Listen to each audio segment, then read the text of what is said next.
Já vou dar boa tarde, Júlio Gomes, porque passamos do meio-dia. Seja bem-vindo ao De Primeira. Sua coluna repercutiu aqui na nossa pauta do De Primeira e o nosso debate é o seguinte: será que o sucesso do Diniz pode cancelar a contratação do Ancelotti? Boa tarde. Tudo bom, meus amigos? Razan, PVC, primeiro peço desculpa a vocês, porque o combinado era entrar antes, na hora do debate da seleção brasileira, mas foi por boas razões. Depois eu conto para vocês no privado, não precisamos expor tanto o amigo. Mas, olha, eu acho que sim, Razan. A sensação aqui é essa. A gente sabe que o futebol ele é muito dinâmico. E o Diniz pode comandar a seleção e ser adorado pelos jogadores e golear a Bolívia, e golear o Peru, e golear a Venezuela, e ganhar do Uruguai, que é o quarto jogo, que é um jogo contra o Bielsa, então vai saber que o Uruguai é esse também e tal. Só que eu enxergo ali na frente 2 jogos ali que são bem com aquele dá para chamar de armadilha, né? Jogos contra a Colômbia fora de casa e jogo contra a Argentina, que a gente não sabe exatamente onde vai ser aqui no Brasil, mas a gente não tem ainda o local exato. E a gente sabe que na seleção brasileira a última impressão é a que fica, né? Então, entre esses jogos de novembro e março, que é quando a seleção joga de novo contra a Espanha, um amistoso no Bernabéu, você tem um mundo de coisas que pode acontecer com o próprio Real Madrid, com o próprio Ancelotti. O que é fato?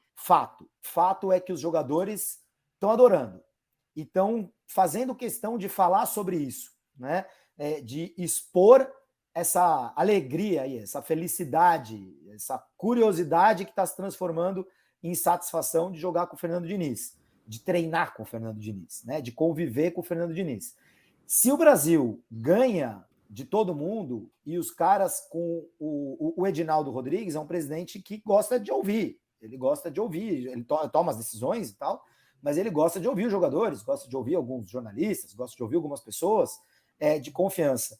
Se ele sentir que o melhor caminho a seguir é o do Diniz, não vai ser muito difícil, né? Fazer a volta nessa história. Fala lá que o Ancelotti realmente tinha dado ok, mas de repente não deu mais, sei lá, fala qualquer coisa, porque qualquer coisa que está sendo falada a gente compra mesmo, né? Porque é uma versão que vem da CBF. E acho que pode seguir sim. Acho que vai depender muito dos resultados. Em termos de amor ali, me parece que foi um amor à primeira vista com os jogadores do Diniz. Eu acho que a questão passa um pouco, Júlio, passa um pouco pelo fato de que os jogadores falam entre os jogadores. Então, a curiosidade vem de quem conversou com outros jogadores. Que trabalhou e foi para a seleção e conversou, pô, cara, é muito legal trabalhar com ele por causa disso e daquilo. Da maneira de jogar taticamente e da maneira de jogar do relacionamento também. Então, você traz a curiosidade. Foi o que o Rodrigo expressou. O Rodrigo disse, a gente está ouvindo muito falar sobre a diferença que ele tem, mas estamos vendo isso daqui. Aí eu acho que tem duas questões. A gente tem, falando especificamente sobre você ter falado sobre ele ser dos jogadores e não do jogo. E eu acho que é um pouco das duas coisas. Eu acho que é muito do jogo. Porque aquela conta que a gente estava fazendo agora há pouco, você não estava ouvindo, eu estava dando a lista dos técnicos que passaram pelo Neymar. Wagner Mancini, Vanderlei Luxemburgo, Dorival Júnior, Adilson Batista, Muricy Ramalho, Tata Martino, Luiz Henrique, Unai Emery, Thomas Tuchel, Pochettino, Gautier, Jorge Jesus, Mano, Filipão, Dunga, Tite. Nenhum deles era apositional, como escreveu Howard Smith no New York Times. De você falar, vamos trazer o time para a superioridade numérica do lado de cá. E você transforma o jogo a partir dessa superioridade numérica. Claro que tem a questão dele se conectar com os jogadores, mas essa não é a diferença do técnico brasileiro. O que o Filipão tinha em relação ao elenco, a capacidade de ser o que escuta o jogador, o líder do jogador, o que vem aqui e fala, vem aqui, me conta o que está acontecendo, vem. E o Diniz sabe fazer isso. Ele se orgulha de fazer isso. Ele é psicólogo de formação, o que vai além do psicologês. Mas eu acho que tem uma questão do jogo. E aí vai depender muito de como ele vai conseguir aplicar esse jogo, que é diferente no sentido de ele pode ser a antítese. Se o jogo dele acontecer de fato, ele vai ficar no lugar do Ancelotti. A gente não sabe se vai acontecer de fato. Agora, se acontecer de fato e ele se tornar o técnico que a gente imagina, um pouco torce para que se torne, ele é a antítese do Guardiola, diferentemente do que a Alexa está dizendo. Era antítese. Diferentemente do que o Alexa não gostou, antítese do Guardiola. Não entendeu direito. A Alexa não está entendendo nada, PVC. Olha aqui, a antítese do Guardiola foi o Mourinho, porque era ataque versus defesa. A antítese do Guardiola foi o Klopp, porque era a pressão e posse de bola versus gegenpressing, contra-pressão. A antítese do Diniz, se o Diniz vier a ser, é o Diniz porque é posicional versus aposicional, como disse o Harry Smith. Para além dos pontos táticos, eu vou trazer uma pimentinha aqui do chat de 2 comentários, mas só para ver se eu entendi bem. Então, Júlio Gomes e o PVC, vocês dois concordam que o sucesso do Diniz pode sim garantir a continuidade dele e não mais termos Ancelotti na seleção. É isso, PVC? Concordo. Eu acho que vai acontecer 1 milhão de coisas, que o Júlio falou também. Pode acontecer 1 milhão de coisas. O Ancelotti pode cair em dezembro e falar assim, então, tá de pé ainda? Ou pode acontecer... Ou pode acontecer de começar o Brasil... Esse é um problema, né, Júlio? Porque, assim, o Brasil até quando ele não é resultadista, ele é em busca do resultado. Porque nós estamos pensando o quê? Se o Diniz começar a ganhar da Argentina, do Uruguai, da Colômbia, da Espanha, então para que precisa do Ancelotti? E, no fundo, o que a gente precisa criar é uma maneira de jogar do Brasil. Por isso que eu acho que é do jogo. O Brasil hoje é o país do jogador e não do jogo. É o país do jogador porque é o único país do mundo que tem jogadores em todas as finais de Champions League do século XXI. O que significa que o jogador brasileiro é bom, mas o jogo brasileiro não existe. O brasileiro, o futebol do Brasil é o futebol de jogar e não de conhecer o jogo. Razão pela qual o time de 2002 revelou um técnico, que é o Rogério Ceni. E a Argentina de 2002 revelou 8, 10, 12, 13 que a gente listou aqui semana passada.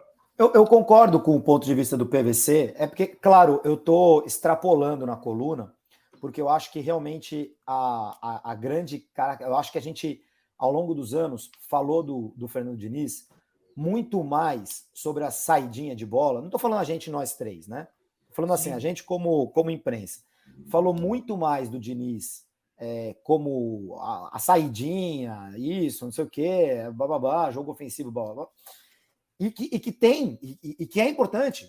Não estou falando que não é, não. É claro que o jeito de jogar do Fernando Diniz, ele chama a atenção. Hoje um pouco menos, porque eu acho que, na verdade, o que ele fez foi trazer um pouco de uma tendência que já estava acontecendo lá fora. E hoje no Brasil, bastante gente já joga... Não tem mais time dando chutão no Brasil, né? Bastante gente já joga de uma forma parecida, na minha opinião. É que eu acho que a diferença não é essa, Júlio. Eu acho que a diferença é no ataque. A saidinha é uma bobagem. Quando o time do Luxemburgo perde a bola na saída de bola, ninguém reclama que ele está saindo com a bola. Quando perde o Diniz, falou assim, olha lá o Diniz saindo a bola. Só que, assim, a diferença é essa questão de você trazer um time para um lado. Você traz um jogo para um lado. São as aproximações, né? Isso, são as aproximações. Perfeito, perfeito. Existe uma característica de jogo do Diniz. Mas eu acho que o principal do dinizismo, digamos assim, é essa capacidade dele, essa tentativa dele, porque às vezes não dá certo também, né? E a gente não sabe se vai dar certo com o Neymar, hein? Amor à primeira vista, beleza. Daqui 3 meses pode ser que não tenha mais amor. Pode ser que o Neymar seja substituído e fique pé da vida. Sabe-se lá, entendeu? Nunca se sabe o que pode acontecer num relacionamento entre pessoas adultas, ainda mais com um monte de gente no meio, porque tem um monte de gente no meio, né? Tem empresário, tem família, tem isso, tem muita gente no meio. Então, acho que a capacidade dele de convencer o jogador ou de mostrar para o jogador que ele faz parte daquilo também não é invenção no futebol, tá? É só, como o PVC disse, o Filipão já fez isso, só que cada um tem o seu modo de fazer. E, obviamente, o Fernando Diniz tem um modo que é não copiável, como digo na coluna, porque é o modo dele, é da pessoa dele, é o jeito dele ser e conversar. Cada um de nós é único. Eu sou quem eu sou, o PVC é quem ele é, Razan é quem ele é, o Diniz é quem ele é. Então, ele tem, beleza, ele já tem um jeito único ali de trazer o jogador para ele. E o jeito de jogar a bola, eu vejo como um segundo passo, mas é um jeito, essa ofensividade, essa maneira como os times do Diniz jogam futebol. Cara, os jogadores de futebol são apaixonados por isso. Então, ele parte, a tentativa dele convencer um grupo de jogadores a gostar dele e de jogar daquele jeito, parte já de um estágio já avançado, porque os jogadores gostam. O cara gosta de jogar, de passar, de fazer gol, de chegar na frente. É óbvio que existe uma série de demandas táticas dentro de um jogo de futebol, hoje, cada vez mais, né? Sempre vai ter que marcar, sempre vai ter que correr atrás do outro. Mas a premissa do Diniz é a diversão, é a conexão e é a diversão. É o curtir aquilo que está fazendo. Enquanto a premissa de outros técnicos é o sofrimento. Então, eu acho que ele parte de um lugar ali que é um lugar que os jogadores até esqueceram que eles gostavam daquilo. Eles esqueceram por que eles se transformaram em jogadores de futebol em primeiro lugar, lá na sua infância, lá quando era criança. E o Diniz retoma esses instintos, digamos, primitivos dos jogadores de por que mesmo que eu quero ser jogador de futebol? E eu acho que é isso que faz com que a conexão seja muito forte. Para mim, isso é o dinizismo. Esse movimento entre pessoas é o dinizismo. E logo ele se transforma em jogo. É o resgate de tentar buscar o que é a essência do futebol, do porquê que o cara foi buscar essa carreira. Mas só uma pimentinha aqui do chat, PVC e Júlio. Bernardo Micheleto está falando o seguinte: já vimos este lobby de jogadores pelo Diniz e não deu certo. E o Cláudio Vasconcelos diz: e o episódio do Tietê não existiu com o Diniz? Sim, que relacionamento sadio é esse? São duas pimentas aqui do nosso chat. Não, a questão do Tietê é importante, eu já tratei disso. O Diniz ficou muito bravo quando eu tratei disso, conversei com ele sobre isso, e a gente pode considerar que o caso do Tietê é uma exceção. É isso. Porque, em regra, não é o que está acontecendo na relação dele. E ele entende que o relacionamento com o Tietê está resolvido. Enfim, tem uma questão entre os dois, mas vamos dizer que seja a exceção. A gente não sabe o que vai acontecer. E quando você fala assim, o São Paulo em 2020, que era líder do campeonato, e terminou em quinto com 7 pontos de vantagem. Nunca quem tinha tido 7 pontos de vantagem perdeu o campeonato e perdeu. Não significa que isso deu errado. Significa, por exemplo, o Tele Santana. O Tele foi para a seleção brasileira por causa de um trabalho que ele fez em 79, que ele meteu 4-1 no Flamengo, 5-1 no Santos, 5-1 na Portuguesa. E aí foi para a seleção de uma maneira encantadora, pelo futebol encantador, mas ele não tinha sido campeão. Eu não gosto muito do dinizismo, como eu não gosto de lulismo, bolsonarismo, de você estar sempre procurando um líder carismático. Eu gosto mais de uma outra. Na Argentina, durante muito tempo, existiu a disputa do menotismo contra o bilardismo, que era o futebol pragmático ou o futebol romântico. E, no fundo, acabou surgindo o Bielsa. E não precisa falar bielsismo, porque o Bielsa já representa uma questão de uma história de jogo que Hernan Crespo, que Diego Simeone, de modos diferentes, de Maurício Pochettino, Marcelo Gallardo, Scaloni, todos foram jogadores dele e seguiram esse viés tático do Bielsa, não copiando o Bielsa, mas ideias particulares do Bielsa. Eu gosto mais de pensar que o nosso dilema no Brasil nunca foi o menotismo ou o bilardismo da Argentina. O nosso dilema no Brasil era perder como 82 ou ganhar como 94. E, para mim, a resposta desse dilema sempre foi muito claro: ganhar como 2002 e como 70. Porque você ganhou com o melhor ataque, com a busca pelo gol. né? 2002 não tem o encantamento de 70, mas tem Ronaldo, Ronaldinho, Rivaldo, Cafu e Roberto Carlos. Então, para mim, é aqui que está o dilema. E a procura do Brasil há tanto tempo é desse jogo de 82 que vença. E aí não temos uma resposta. O Diniz é capaz de fazer isso? Não sei.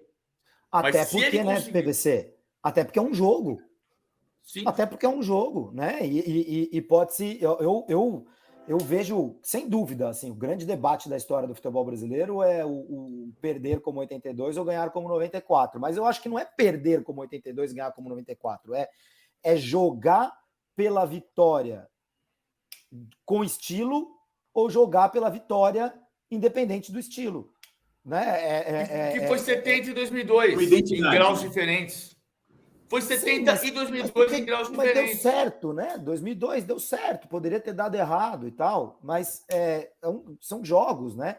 Eu acho até que o Tite buscou esse estilo, mas com métodos diferentes, com mais conservadorismo em algumas decisões e tal. E o que o Diniz propõe é uma coisa que os caras gostam. Assim, se vai dar certo ou se não vai dar certo, eu acho que vai dar certo como conceito. Aí tem que dar certo como resultado também. E aí ninguém controla isso. Absolutamente ninguém tem controle sobre isso.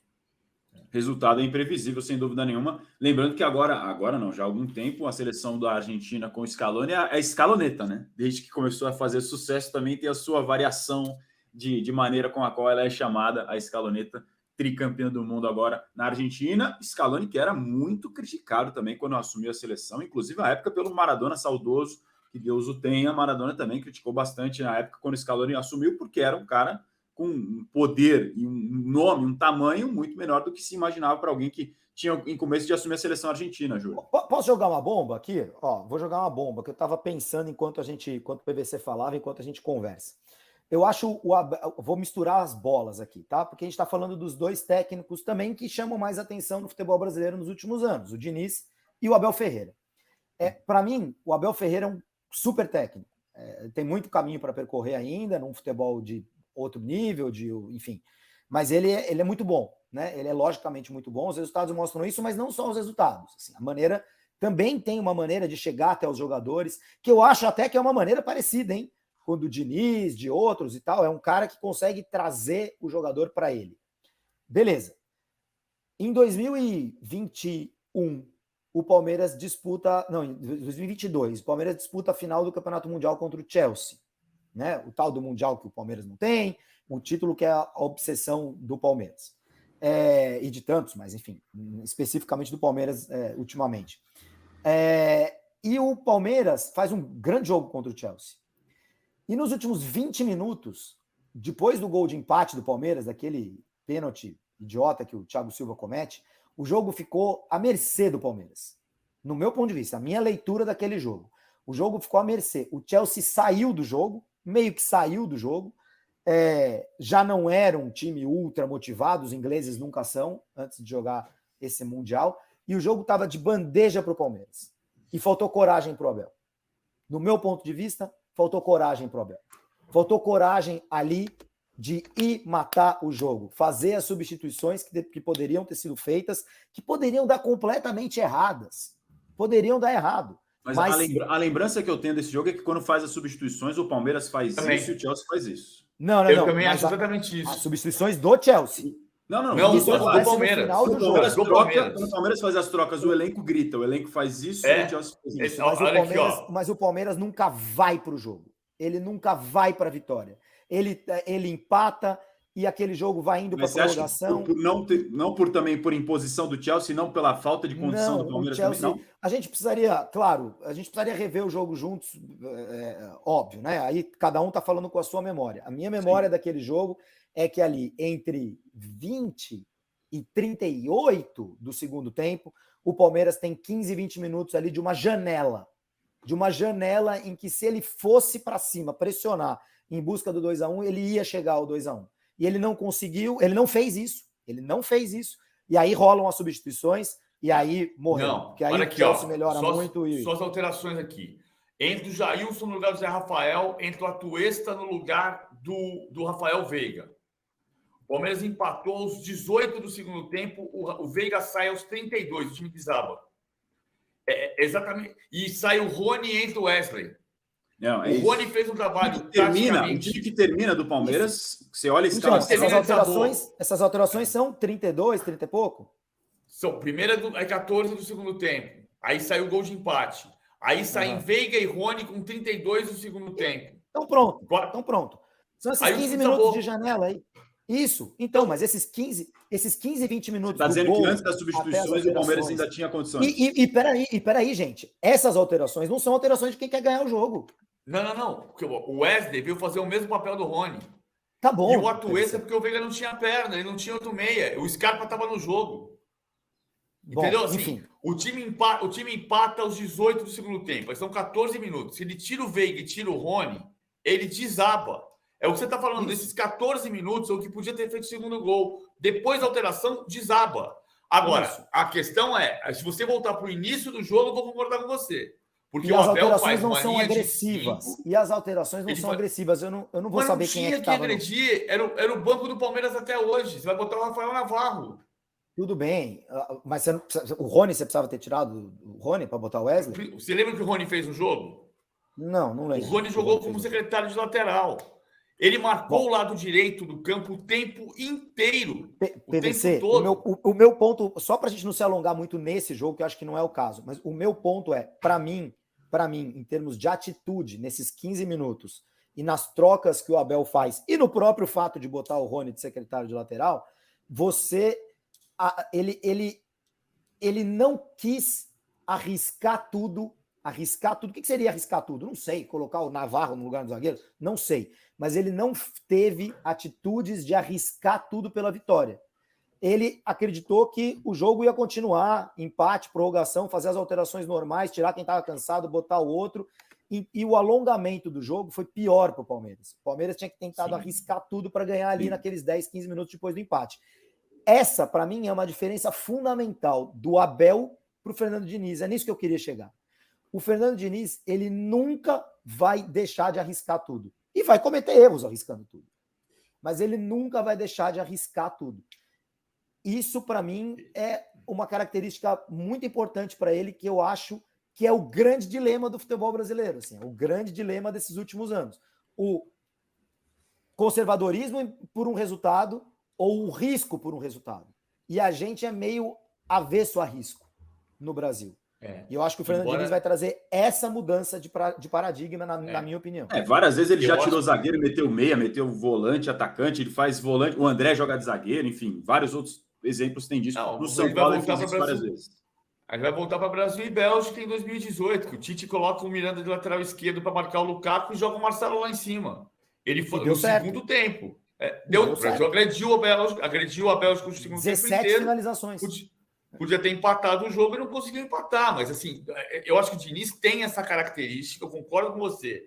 Eu só acho que, às vezes, a gente pega um exemplo específico e tem contextos no meio disso.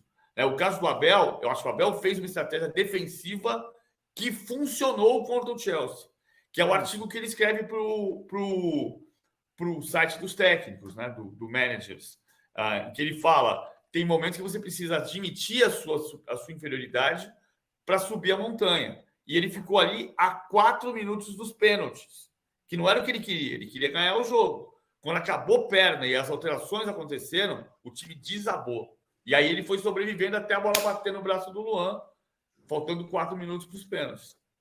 Não, foi assim, de desempenho de futebol, desde que o Corinthians foi campeão lá atrás, o Flamengo teve aquele jogo do Liverpool, aí a gente vai começar a tentar lembrar os outros jogos, mas o Palmeiras fez um jogo muito digno contra o Chelsea de maneira geral, para o que é a diferença do futebol sul-americano para o futebol europeu. Concordo. Acho que ninguém tem dúvida disso. Meu único mas é a questão conceitual que você está falando, né, Júlio? Conceitual. Eu acho que para o Abel, assim, na maneira como as coisas aconteceram, se ele chegasse aos pênaltis, o trabalho dele estava feito.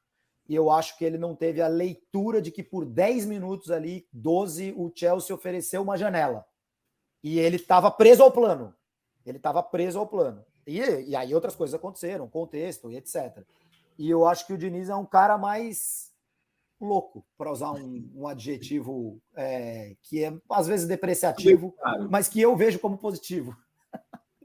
Aí o cara que está disposto a arriscar tudo, você vai, claro, correr riscos, como o Júlio disse, para o bem e para o mal, e isso traz as consequências naturais de cada decisão que um treinador toma durante o jogo e que tem poucos minutos também para decidir. A gente aqui tranquilo, depois que tudo aconteceu, a gente tem muito mais facilidade, evidentemente. O cara ali na hora, uma fração de poucos segundos e minutos, ele tem que tomar uma decisão que pode mudar para sempre a história de um jogo. Bom debate, e se você quiser ler a coluna de Júlio Gomes com mais detalhes, ela está aqui no All Sport, publicada. Dinizismo não é sobre o jogo, é sobre os jogadores, e ele explica toda a sua opinião. Júlio Gomes, que está em Belém, estará hoje no Mangueirão, certo, Júlio Gomes? Exatamente. Já estão batendo na porta aqui, que eu preciso sair do quarto do hotel, e eu vou já para o Mangueirão, que falaram que o trânsito aqui é um negócio bizarro, hein? Então é melhor de boa. Ou você vai agora, Belém, ou você não chega no jogo.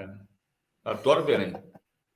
É muito legal. É um clima muito legal que a gente vai acompanhar hoje, hein, Júlio Gomes? Você é nossos olhos também aqui no All Sport. Esperamos você mais vezes aqui semana que vem, quem sabe, para falar desse início do Fernando Diniz. Fechado? Contem comigo. Abraço. Semana que vem estarei lá em Lima. Um abraço, gente.